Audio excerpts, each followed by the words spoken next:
Orës hos, երրորդ հասույթն ենք լսեմ ծևով մը։ Մենք անշուշտ ոչ մեկերնից եղերնը չէ տեսած, բայց եղերնին մասին լսած ենք, մերիմներեն լսած ենք, և ամեն մեկս պատմվածքներ անշուշտ իսկական թեպքեր լսած են, որ շատ աստեցուցիչ են, և մեր բարդականությունն է, ինչպես շղթամը, որ անշուշտ բաժիններ ունի, այդ ինչ որ լսած ենք, հաջորդ սերունդին, մենք անշուտ մեր սերունդը չտեսավ ինչպես որ լսի, հաջորդ սերունդին հետ կապ բահել, եթե կապ չբահենք, անշուտ քոյություն չենք ունենալ։ Չուկասիզյանները սեպաստացի են, երևելի, maybe I should translate this bit. We are second generation. None of us here, of course, saw the genocide, right? Yes. But we did hear from our parents who witnessed the genocide and who suffered. Yes. And I have a few instances. Yes. I won't go into great detail. I don't know how much you'd be interested in that kind of thing. Yes. So it is our duty, in order to survive, to transmit what we heard, actual facts, historical facts, without being emotional, right? Because once you're emotional, it goes off the track. You know your facts, and you transmit these facts, so that the next generation will also be able to, it's part of our heritage, whether it's pleasant or it's unpleasant. Of course, in this case, it's highly unpleasant, but we have to transmit. Right? Okay. Now, I come from a very, very well-known family in Sivas, which in Armenian is Badguèr, Choukassizian. My grandfather, yes, I've just published here, I was asked to write an article. Some of you have read this article, I think. Yes. Yes. So, it gives you, the title is In Remembrance of Our Lost and Immortal Heritage. So, of course, it is in English. Yes, it is in English. Yes. I write in English and in French. So, this is an article for which I did a lot of research. It includes facts. The article is basically in 3 parts. The first part deals with each part of the family, my father's part, who of course is a Choukassizian, and my mother's part, and there you will be amazed because they were first cousins. So, my grandfather was the only son of his father. His father was a very, very wealthy man, yes, who had a lot of lands, and the train used to go for kilometers through the land. When my grandfather was taken prisoner one day, and it's here, the next morning, you see, they prepared breakfast. Yeah, his father was an elderly man, and he was trying to turn over his business to his one and only son. Yes. Of course, my grandfather also had 2 sisters, in fact, I have 3 sisters. Yes, 3 sisters, one of whom is my mother's mother, my grandmother, yes, who is, of course, my father's paternal aunt, right? Yeah. And 2 other sisters. So, the day after my late grandfather was taken prisoner, right? His mother tells one of the daughters, go upstairs and wake up your father so that he comes down and has breakfast with us. Yeah. And the girl goes up, of course, the man is not alive. So the man knew what was going to happen, and this is mentioned here. Right. Yeah. So, now, my grandfather was the only one, the last one, to get permission to leave prison, come and bury his father, and go back to prison. All right? Okay. Now, every day his mother, who was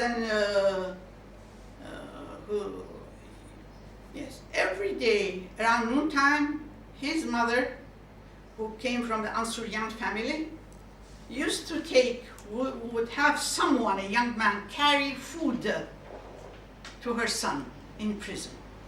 So every day she used to have this young man carry the food, and whoever was there were cells, it seems, and one young man was in each cell. It's all here, right? So, and she has in mind that, of course, she must try to save her one and only son. What does she do? One day she goes and sees the wali, whose name is, historical fact, is Muammar. So Muammar finds out, is informed, yes, that Mrs. of course, Choukassizian Ansourian, right, is coming to see him. And of course, he's very polite to her. Of course, the purpose of the visit was to ask him how her son could be saved. So after all the polite formalities, she tells him, Wali, my son is in prison, I have 2 unmarried daughters at home, and of course we have farms. Well, the man knows, we have a lot of land, blah, blah, blah, right? The chain goes through kilometers through both sides of Sivas are ours, right? So who will take care? Yes, we need, I need my son. Who will take care? Who will be responsible for? So Muhammad keeps quiet for a while, and then he says, it is possible. Now, I've heard this from my mother, and I'm going to do the same movements my mother did every time she told me the story. I must also tell you that there was a bit of an age difference between my late mother and my late father, but that was no problem for them, right? Yes, being first cousins, no problem. We never saw any problem. All right, there.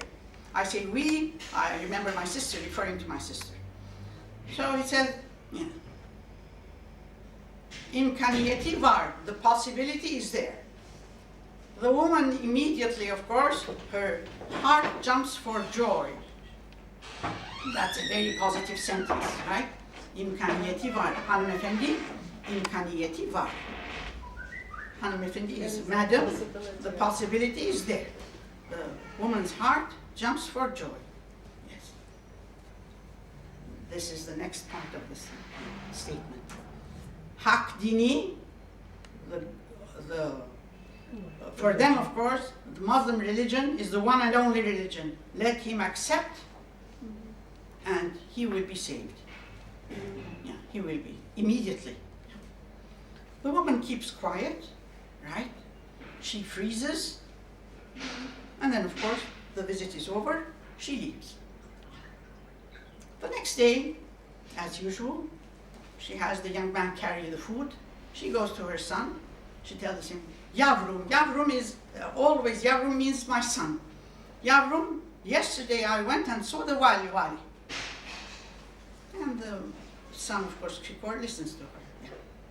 I've always been told that Krikor was a very obedient, very quiet young man. He never ever had any problems. There again, my source is my mother. All right.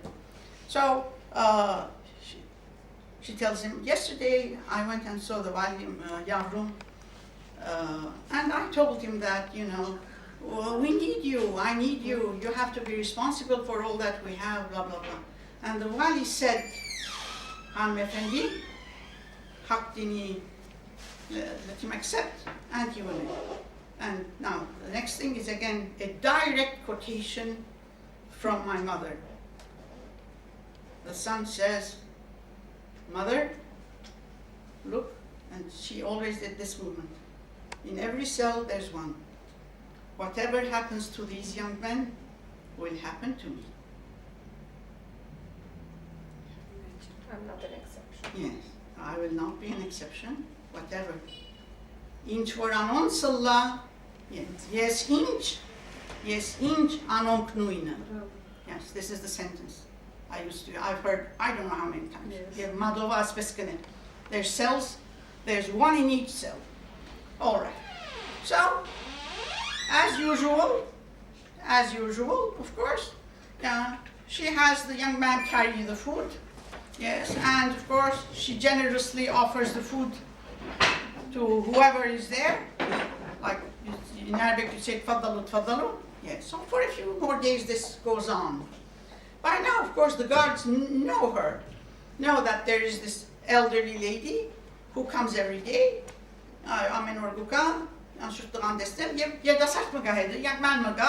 Or who brings food. Right, all right, who carries, I should say, who carries it. All right. And one day she goes, she sees all the doors of these cells open.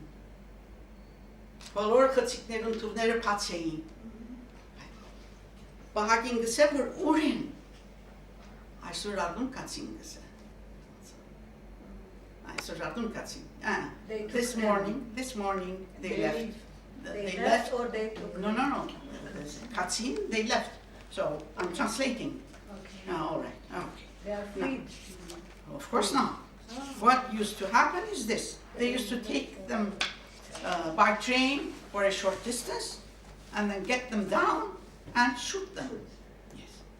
When the mother, of course, hears this, she hurls the pot of food and she goes home. And that's it. That is one part of it, from my father's part of the family. From my mother's part, yes, this fact is mentioned here. From my mother's part, again it's mentioned here. Yes. My mother had several uncles. Yes. And one of her uncles, a young man, very young in fact, he was the youngest of her uncles. Even more, paternal uncle in English. Now his name was Mihran, and I'll tell you what happened. Yeah. So one day, Mihran doesn't come home. Yes. The brothers know who are the brothers who are himself. Yeah. So they know that Mihran doesn't. The others do come home. But Mihran doesn't chica. They've thrown him in the oven. Yeah. Until her dying day, Mihran's mother never knew that her son was thrown into the oven.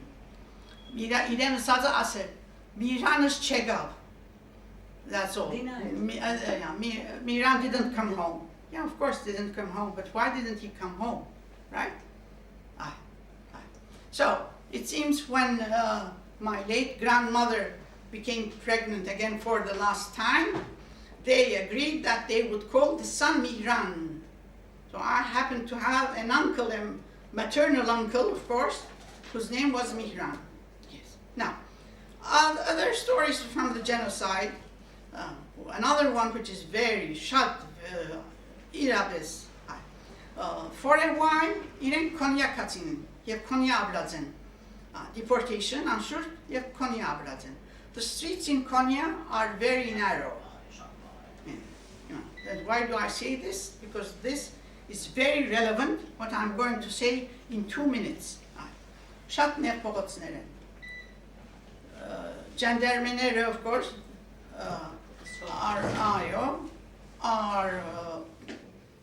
have gone into an Armenian house. And they've, of course, Yezan Salga, there's a cart driven by oxen, and they've given the people of the house 1 hour to get out of the house and into that cart. And of course, what will happen later on, that's beyond our, all right, now. Who lives right across, just Timatsadana? The streets are narrow, where the Vimak Panaselikas are chat Gabuni. So, Asom Timatsi Dunnen, in a way, I should Gaskan word Timatsa, Pamagavadaik, something is happening in that house. Suddenly, one of the curtains gets moved. And the Turkish soldier, Turk gendarme, Timatz Ermenigan. And they come, imagine, yeah, and they give them 1 hour. They beg them, it seems, my grandmother fell to the feet of please give them, they give them 1 hour so that you have to leave. So this is another story, another fact. Now, of course, whoever made it to Derzor is on the Euphrates. Yes, whoever made it to Euphrates, whoever made it, Yetegirtsar Derzor Hasnil, you were, of course, you were saved. Derzor Envech al Panchikar Kezi. Yetegirtsar Hasnil. What was the percentage of the people who got to Derzor? Right? Very Yes. small. Sure. Yes. Now, so I have 2 facts here. And then, of course, the second part of the article is about some of the intellectuals. So what the Turks did was, of course, get hold, catch, imprison the intellectuals, and then kill them in a very savage way. And there are facts. I have it very well documented, in fact, yes. And of course they were massacred. So the first thing was before Abril 24, Mdavoraganները հավաքել, Bolsen, Kavarneren, right? Ansur, yeah. I have names. I found a lot of names, but of course I couldn't. As I told the editor, if you give me the whole list, I can fill it out for you. But he said, no, I'm not going to do that. Yeah. All right. So that is enough, but it gives you an idea. I have a short biography about each one of them and how they were. One of them, of course, is Krikor Zohrab, who was their own lawyer. Yes. And I see a book in your, may I see it for a minute? Something is mentioned here. The day before Zohrab was caught, the day before, I've read this book, yes. The day before, he was playing cards with the big Turkish man, imagine. And the next day, of course, yeah. Zohrab knew, it seems, that he would be caught, but he didn't want to believe it. And in a way, like my grandfather, he didn't want to be different. Anonkinch, yes, Nuina. Yes, Darperchamallar. So Talat fled to Berlin, and this is where he was. This is the very spot the guy in mentioned. Solomon Tehlerian decided that he was going to kill him. Right.